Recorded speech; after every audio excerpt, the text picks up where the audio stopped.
Hi, Brother Wilson. So I'm going to be teaching Alaya how to tie her shoes. And so pretty much what we're going to do during this lesson is teach her how to tie her shoes, and we're going to be using this Kleenex box um, for practice as she learns how to tie it.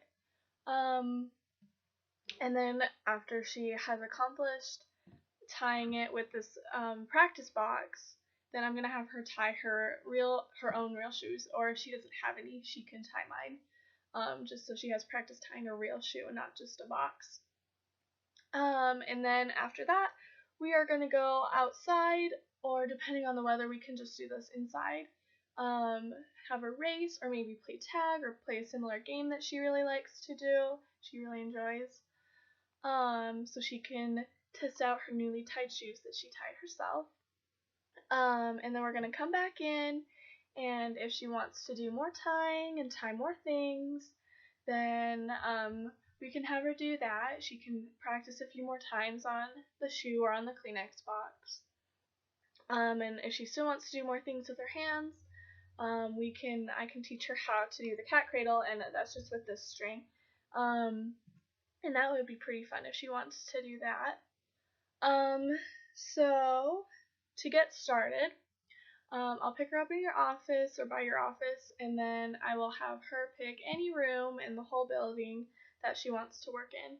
So that gives her the control, and will help a little bit, hopefully lessen her anxiety, because she is in control and she gets to pick where we get to work. And that also can contribute to the physical arrangement. She gets to pick which room we work in, and if she doesn't like the arrangement of that room, we don't have to work in that room. And same with the physical climate. If it's too hot or too cold in the room, in a particular room, then she doesn't have to go in there if she doesn't feel comfortable. And once we pick a room, I will let her pick where in that room she wants to work. So if she wants to work at a table, we can work at a table. And if she wants to work on the floor, we can do that too. It's up to her. Then after we get settled in the room, I'll ask her a few questions just to get started, to know so I know where she is at. So I'll ask her if she's ever tied a knot before, if she knows what a knot is. And if she does, I'll ask her to show me what it is. And then if she's tied a bow or knows what a bow looks like. And then I'll do the same thing. If she knows what it is, then to do it for. If she can't do it, then that's okay.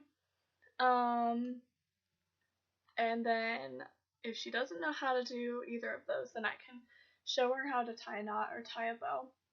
The bow will be a little more complicated, so we'll spend more time on that.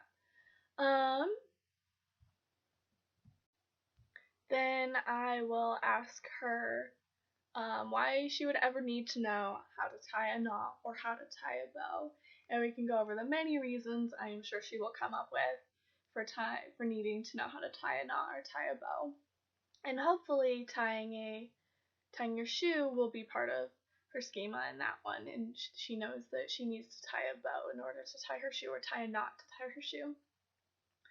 So then we'll get started with tying her shoes with the Kleenex box with the shoelaces tied to it.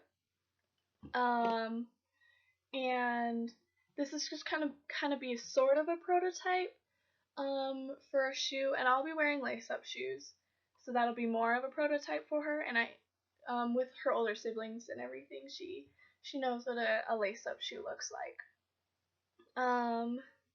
So then at the beginning of this lesson, I want to kind of start out further away, like in a more comfortable place, being as I just met her a few minutes ago. I just want to give her space.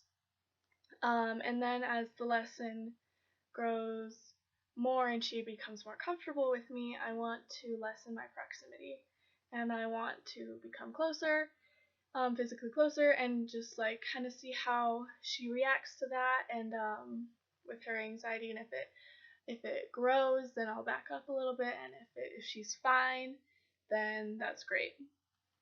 And also I want to kind of turn her high trait anxiety into facilitating anxiety by making her really comfortable, and letting her choose things, kind of by doing that.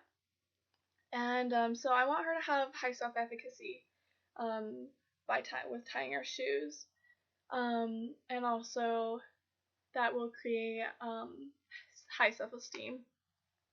And the self-efficacy, she will know that she can tie her shoe and that she can tie it by herself, and that will also help her create more self-esteem. Her zone of proximal development, this is right on course, because tying your shoe at a younger age would be, it wouldn't make sense, because they really wouldn't learn anything in tying your shoe at an older age. She would already know how to, so it'd just be repetitive and boring and not unnecessary. So the proximal development is right on track. It's right there. So then I will be reinforcing her as she is going and learning how to tie her shoes, but I don't want to be a helicopter parent and like hover over her and be like, oh, you're not doing that right. But I want it to be kind of a discovery learning for her, and if she wants my help, then I'll jump right on it. But if she has it, and if she wants to figure it out by herself, then I will back off and let her do it by herself. But if she is uncomfortable and doesn't want to say anything, I can look at the cueing and see if she is uncomfortable and needs help, but she doesn't want to say anything. Also, the intuition for me is to know if she needs help or not. And the intuition for her. Okay, so the intuition for me would be to just know if she understands how to tie her shoe, and if she needs any help, then I'll help her.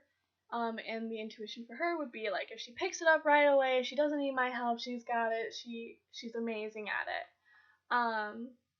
And all of those things can contribute to stay away from learned helplessness, and that's the ultimate goal here, is so she can learn how to tie her shoes and not want someone else to just because she doesn't want to.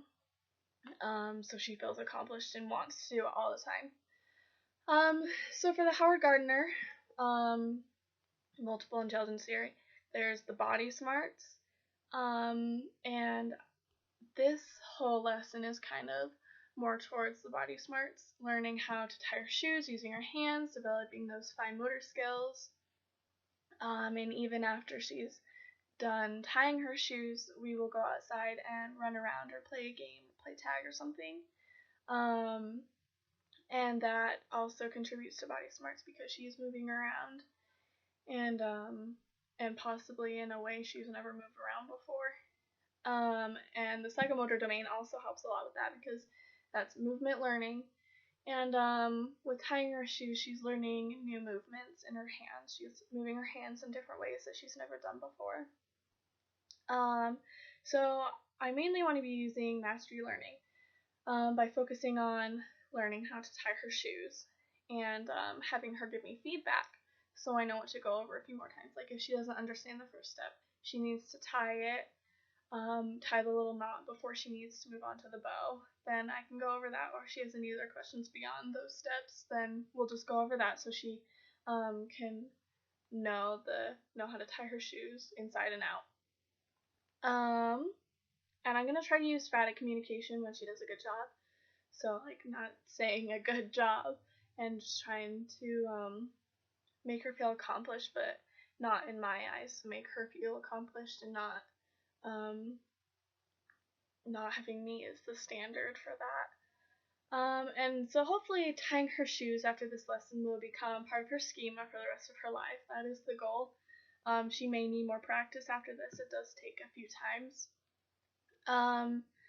The hot cognition, hopefully this will create a lot of hot cognition and appeal to her emotions. One thing I think, for me anyways, when I was younger, I really enjoyed running around and playing. So I feel like that would appeal to her having to go and get to play after she has accomplished a great thing in her life.